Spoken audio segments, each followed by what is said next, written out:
minus 5, minus 4, minus 3, minus 2, X minus 1. Fire. Lights out, everybody.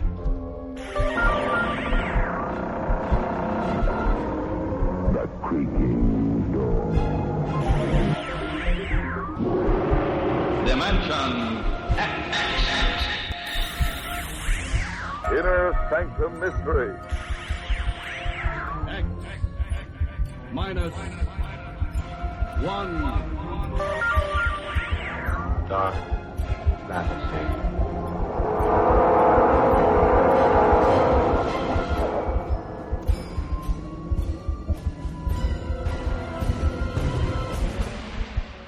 Hello everyone, welcome to Sci-Fi and Horror, brought to you by Dwayne Old Time Radio. Sci-Fi and Horror features some of the best programs from the golden age of radio, including X-1, Orbiter X, Dimension X, it's a lot of X's, Lights Out, Ray Bradbury, Dark Fantasy, and many, many more. Before we start today's sci-fi and horror thriller, if you enjoy what I'm doing, let me ask you to subscribe to my channel. Subscribing is 100% free, and you will receive notifications on new posts. Lastly, if you have a moment, please write a short 1 or 2 sentence review or give a rating on your preferred podcast service. A positive review or rating would help me out a lot. And now, on to the show. And again, thank you for your support. We're going to start August with a new series. It's kind of new. I actually aired 1 or 2 episodes previously, but we're going to start airing these episodes more regularly going forward. These are in the early 2000s. They brought back, meaning BBC Radio, brought back the Twilight Zone. They did new adaptations of some of the old Twilight Zone stories. And these aired from 2002 to 2012. The host is actor Stacey Keach. And we're going to have one of their episodes titled The Fair. And again, this is The Twilight Zone, hosted by Stacey Keach on BBC Radio.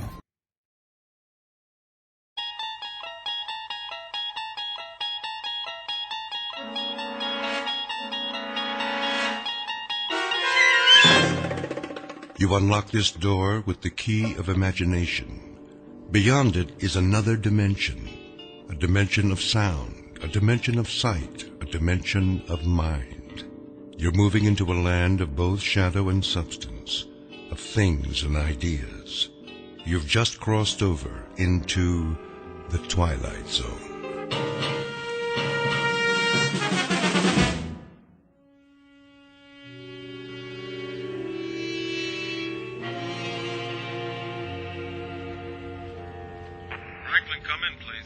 Roger, dispatch, this is Franklin. There you are, Bobby boy.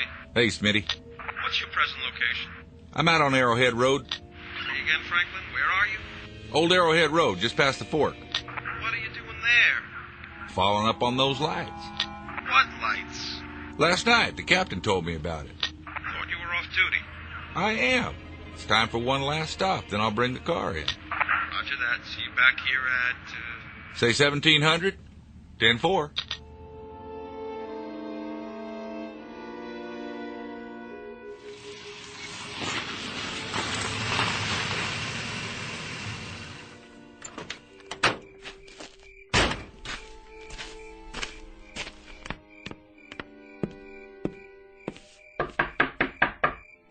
Yes? Miss Scott? That's right. I'm Trooper Franklin, Miss Scott. May I come in? Okay. Nice place you have. How gracious of you to say so. I see you got a fire going. Smoke from the chimney. I don't have much choice. You know how cold it gets up here? Matter of fact, I do. I don't know whatever possessed me to take a cabin in the mountains. Excuse me while I put another log on the fire. Yes? Were you in town this morning? Guilty as charged. It's an unhappy pilgrimage I'm forced to make once a week. Unfortunately, no one will deliver my supplies, so I have to go down and get them.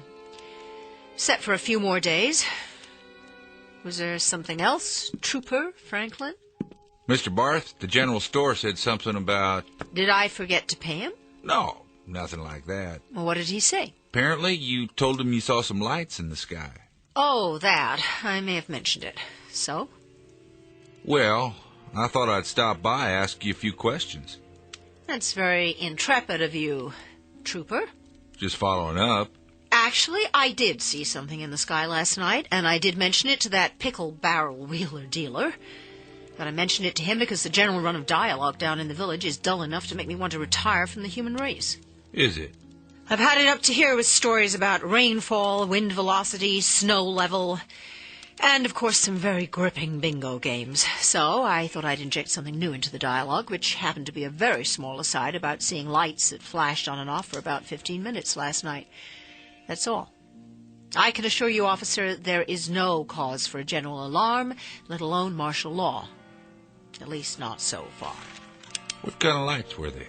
Mr. Franklin, if you're looking for a red-hot gun-em-down battle against the forces of evil, you'd better settle up and head north. Find yourself an abominable snowman or something. There's nothing here for you. You're from New York, aren't you, Miss Scott? The way you say it, it sounds like a misdemeanor. Not at all. I was just interested. We heard tell about your taking a cabin here, living alone.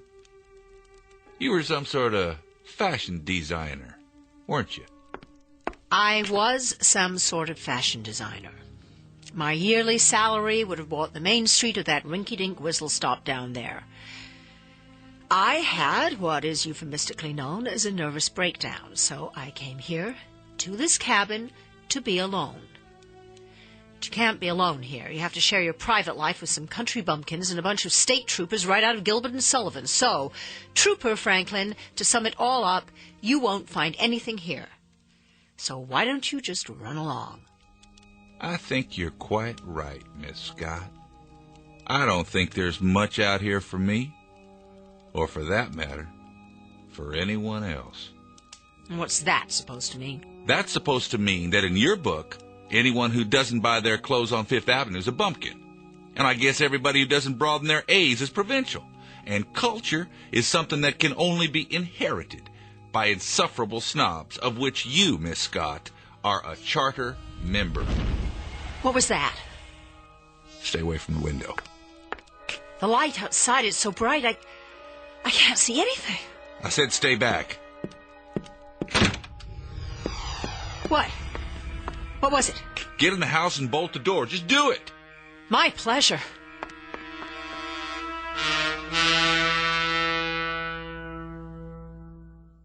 The major ingredient of any recipe for fear is the unknown. And here are two characters about to partake of that particular meal. Miss Charlotte Scott, a fashion editor recovering from a nervous breakdown, and Mr. Robert Franklin, a state trooper, a gentleman of average imagination who up to now has dealt only in unimaginative realities. And the third member of the dinner party? The unknown that has just landed a few hundred yards away. This person, or thing, is soon to be introduced. For this may be a mountain cabin near Lake Arrowhead, California, but it is also a clearing in that shadowy realm known as the Twilight Zone.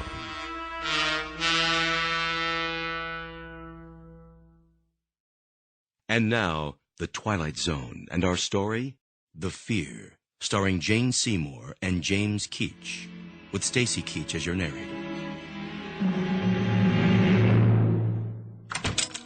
Sorry, but until we know what's out there... I understand. I guess. You're not frightened, are you, Miss Scott? It so happens, Mr. Franklin, it so happens that you put me in the wrong sorority. I'm a charter member, all right, but not of the Society of Snobs. I'm the founder and chairman of the board of Society of Frightened People. People who are so frightened they can't face the world and have to run off to little mountain retreats like this one. They act superior because that's supposed to hide their tensions and neuroses. Thank you for your honest answer. Do you have any coffee? I think so. Then I'll go out and look around while you make some. Deal? Deal. If I don't see anything, I'll stay here for a while until it comes back. Then I'll take you into town if you like. I doubt that'll be necessary, but what was it? The noise and the light. Could have been a meteor, I suppose, or an aircraft off its route. But you don't really think so? Those would be rational explanations. Give me an irrational one, then. Go ahead. I can take it. Take your pick. Maybe something from outer space. Right. Take a look out that window. Do you understand everything out there? I sure don't, especially up here. There are more things in heaven and earth, Horatio, than are dreamt of in your philosophy. If I remember my English class, that's Shakespeare. Isn't it, Miss Scott? Yes, it is, but the question is, what's that? Where? You can see it from the window, over there. Just beyond the trees. It looks like a light of some kind, a white light. Yes. I see it. About 400 yards. Now you tell me, am I imagining things, or is that light blinking on and off?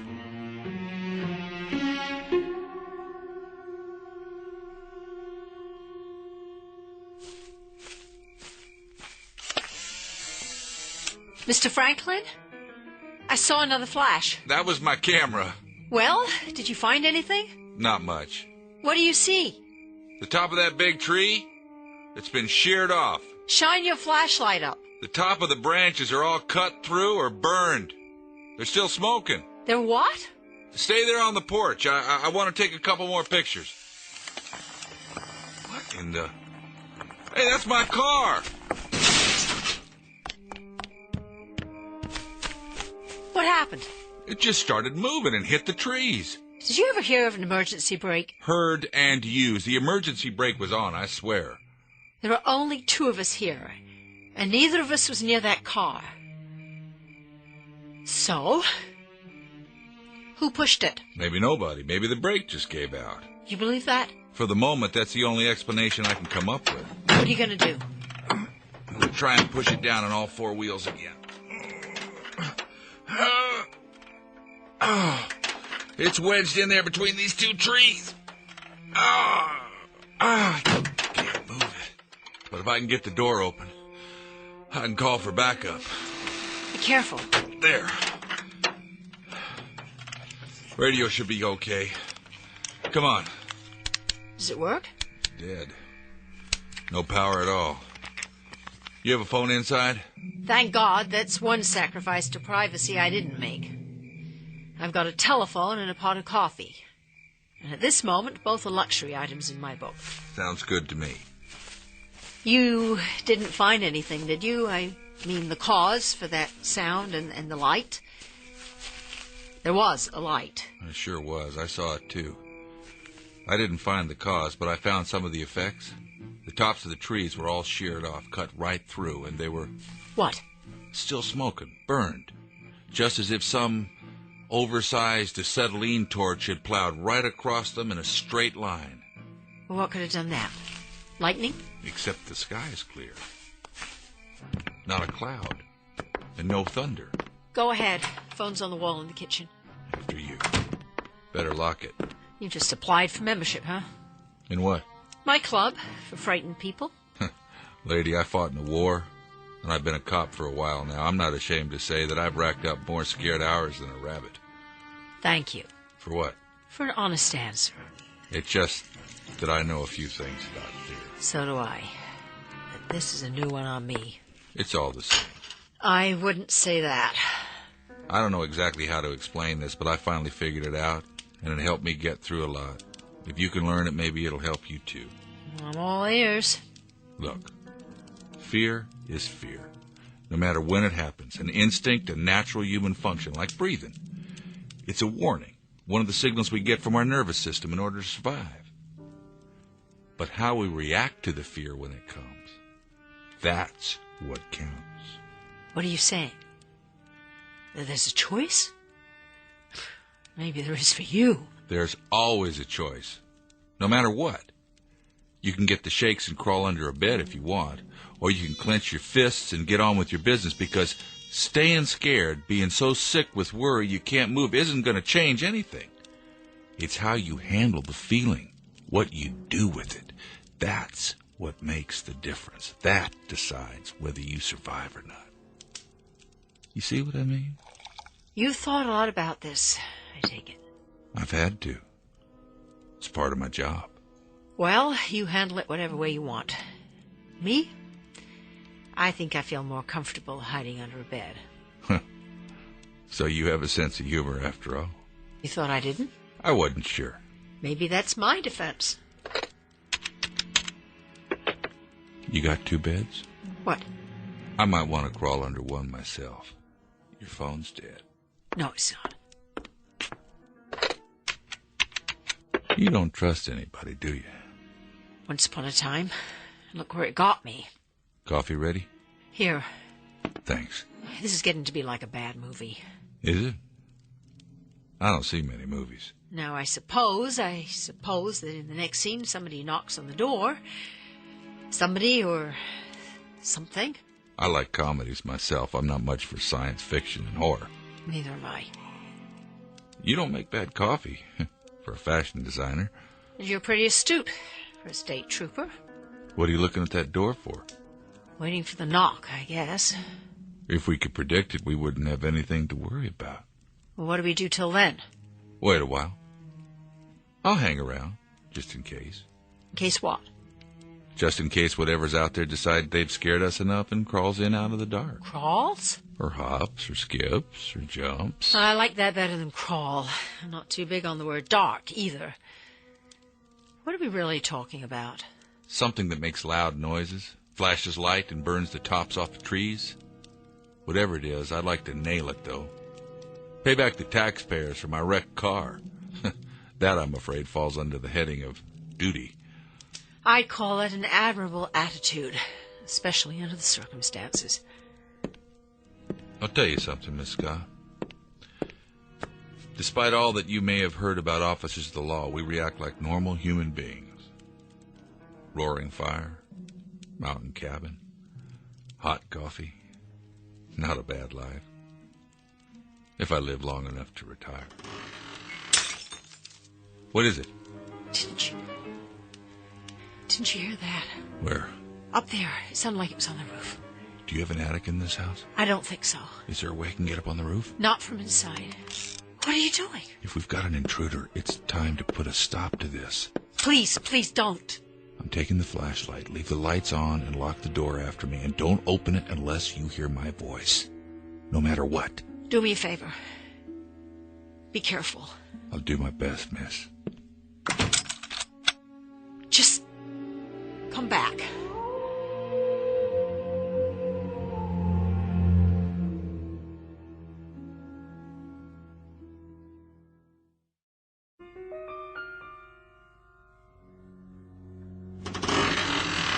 Oh, my God.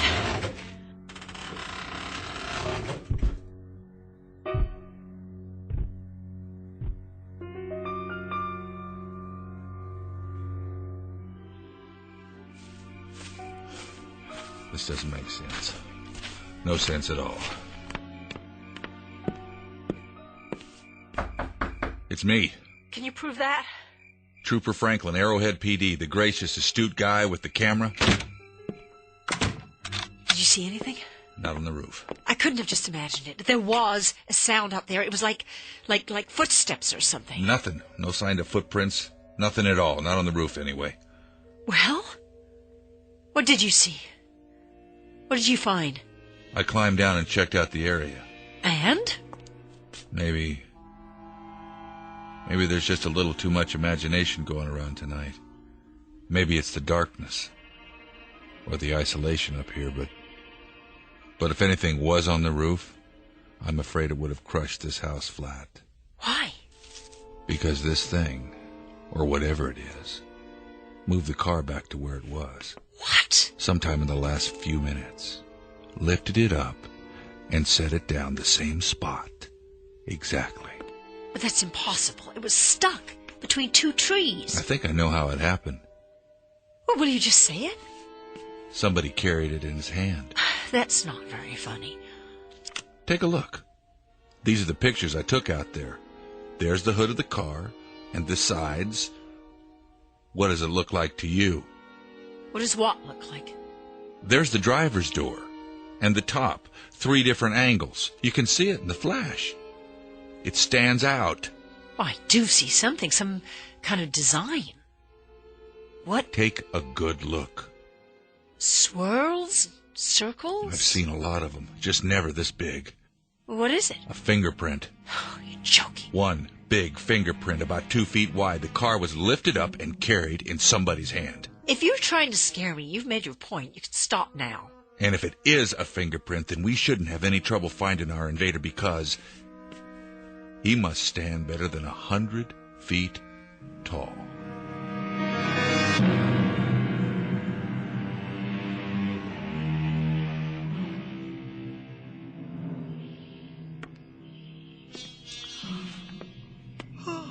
What time is it?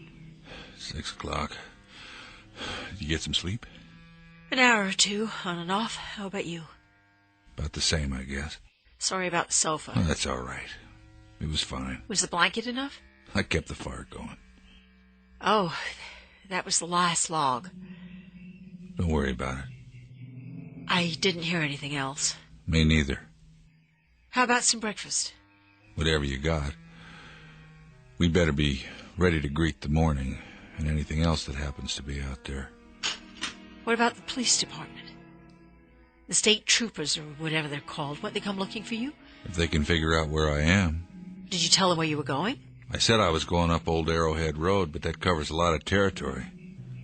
I didn't say exactly where. Take my truck. Of course, I don't know what you're going to tell them once you get there. I got the pictures from last night. I guess it'll be safer in the daylight. At least we'll be able to see what's out there. I'd say we won't be able to miss it.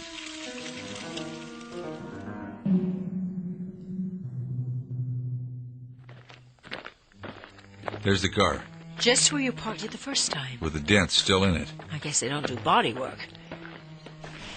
Oh, my God. It really is a fingerprint. That or a practical joke. You got any friends out here who'd go this far?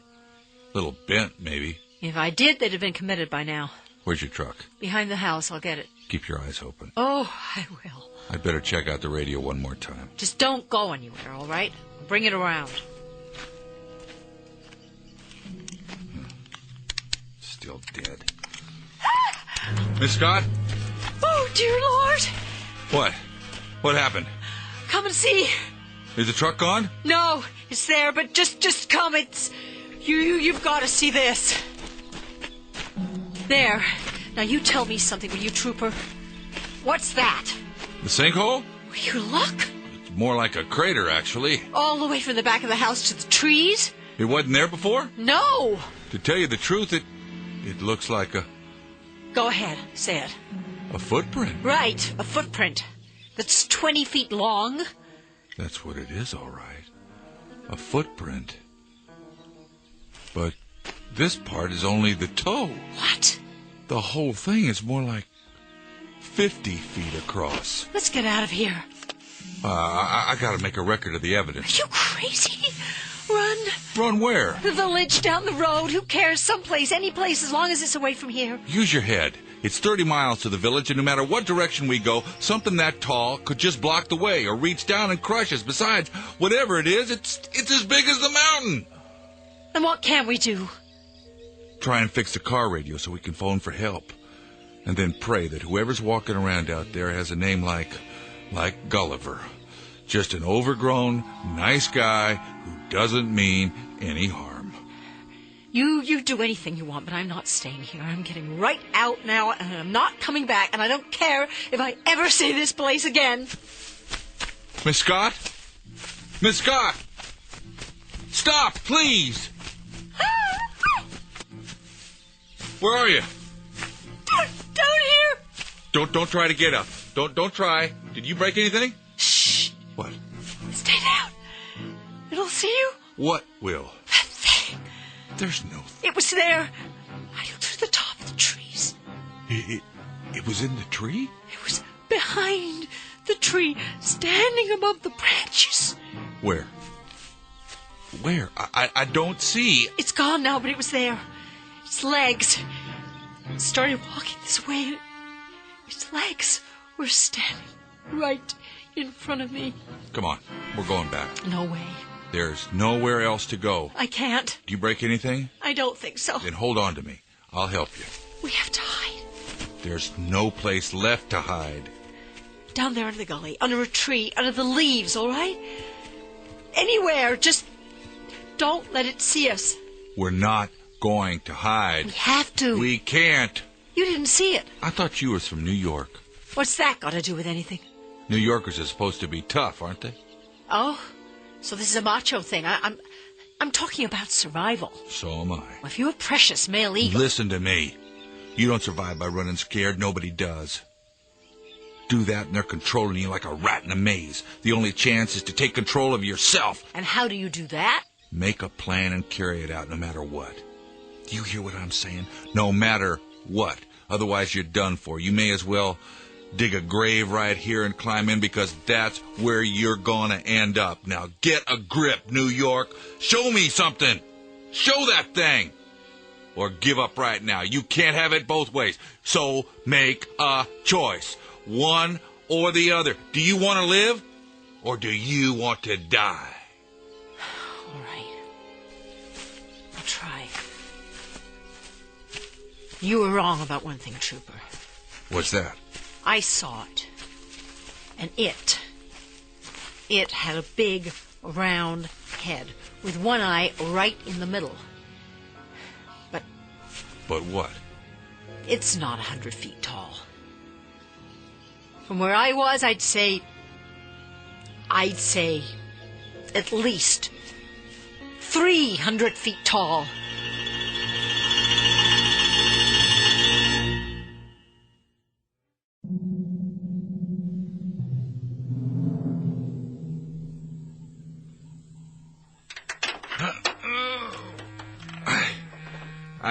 I can't quite get this door open. If I'm going to fix the police radio, I need to get under the dashboard.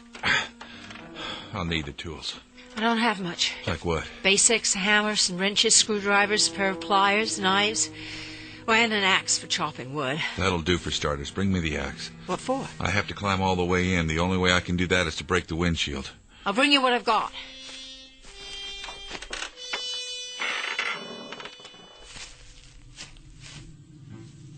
Miss Scott? Charlotte! I brought what you asked for. Come here. The tools look pretty rusty, but the axe is okay. Now. What happened to all the birds? What? The birds. I wake up to songbirds every morning. I hear them all day long out here. I don't even think about it anymore, but now I just noticed there are no more birds. What's that sound? I don't know. Oh, God, something's out there. And it's coming this way. Please, no. Get behind the car. What good will that do? Now. It'll see us. I hope it does. That's the Arrowhead police copter. Down here! Hello, we're here. Look down here. It's heading north. They didn't even fly over the cabin. What's wrong with them? They must have come looking for me after all. When I didn't check in. They'll make another pass. When? On the way back. After they get to the top. And what if they don't? Give me the axe. Now the hammer so I can clear out this glass. Let me help you. Use the axe. Clear the hood if you can. So I can climb in. Wait. You've cut yourself. Don't worry about it. Your arm's bleeding. I'll go get a towel or something. Forget it. Forget it. Put a couple of logs out in the clearing. I don't have any then more use logs. branches, deadwood, anything. Pile some leaves around them and light it. Maybe the copter will see the smoke. You got any matches? In the house. I'll find the wood first.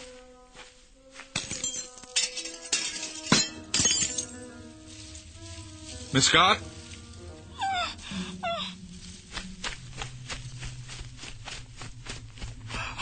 It's coming! I see it. Tell me what you see. I've never seen anything like it in my life. 2 legs, 1 head, 1 big eye. Why doesn't it see us? Maybe it does, or maybe... Something's wrong with it. Stand back. What are you doing? Take the truck. Get going. I'll try to keep this nightmare busy. Maybe you can reach the village and get help. If I tell them about this, they'll lock me up. You're going to have to run the risk. Why doesn't it do something? I don't think it sees us. Why? Is it blind? That's a good question, because if it wanted to destroy us, it could have done that a long time ago. Us, the village, and the state of California. Go ahead, will you? Take off. Funny thing, Trooper. Scared as I am right now, I've got a kind of thing about futile gestures, so if it's all the same with you, I think I'll just stick around.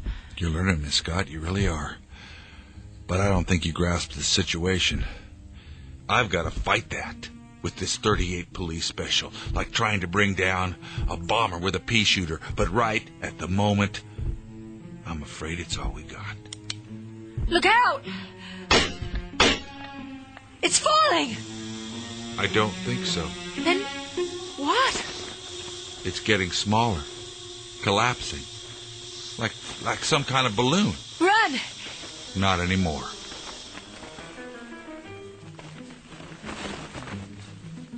That's all it was. A balloon of some kind.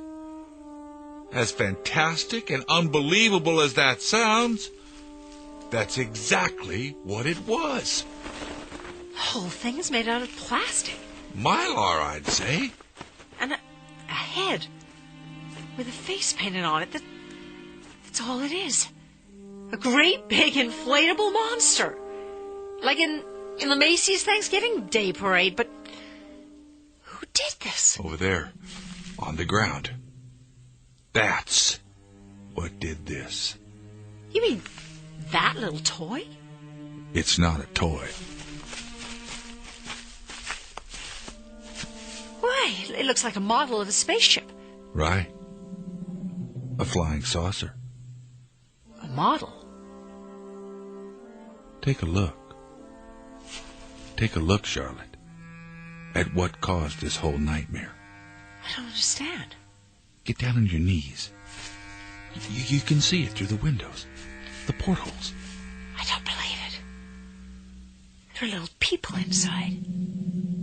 They're just tiny little figures in spacesuits. They look like toys. Not toys. They're real. 6 inches tall. And this is their spaceship. Let them go before they do any more damage. Go now. Do you hear me? Go back to where you came from. There they go. Where do you suppose they're from? I don't know. But you know something? I wish them luck. They were more frightened than we were. Maybe the next place they land, they can be the giants. But what if the next ship that lands here, what if the next one really are giants? Then I think you'll spit in their eye, Miss Scott. You think so? Yes, I do. I really, truly do.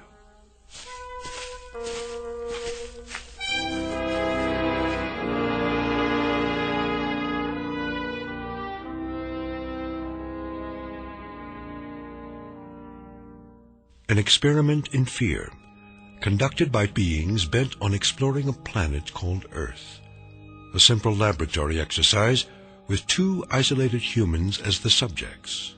The purpose? To determine whether this planet is suitable for a race of creatures only 6 inches tall. Too small to frighten anyone without the help of some rather basic special effects. Because fear, like size, is extremely relative. It depends on who's looking down and who must look up.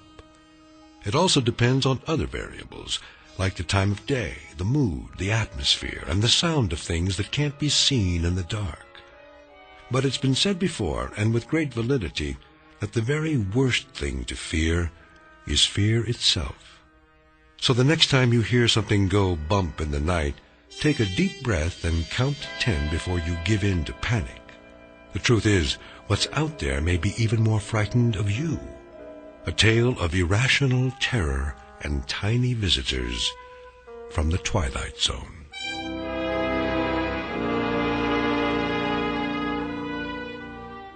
More from the Twilight Zone after this. You are about to enter another dimension. A dimension not only of sight and sound, but of mind.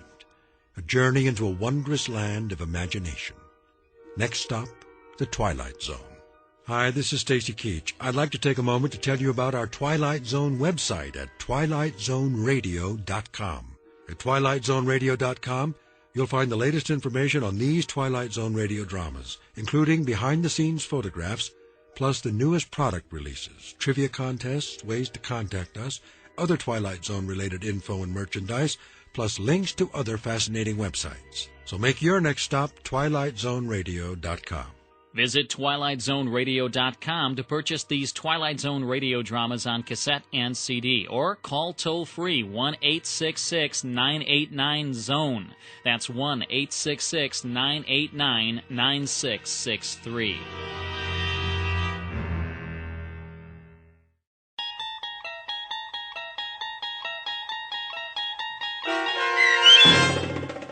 The Fear, starring Jane Seymour and James Keach, with Stacey Keach as your narrator, was adapted for radio by Dennis Etchison and based on a script by Rod Serling. Heard in the cast was Bruce Grossman. To learn more about the Twilight Zone radio dramas and to obtain audio cassettes and CDs of these programs, visit our website at TwilightZoneRadio.com. The producers of The Twilight Zone wish to thank CBS Enterprises, Carol Serling, Dennis Etchison, Dick Brescia Associates, Claire Simon Casting, Don Longo, Terry Jennings, the American Forces Radio and Television Service, our sponsors, and our radio affiliates for helping make this series possible. This copyrighted radio series is produced and directed by Carl Amari and Roger Wolski for Falcon Picture Group. Doug James speaking.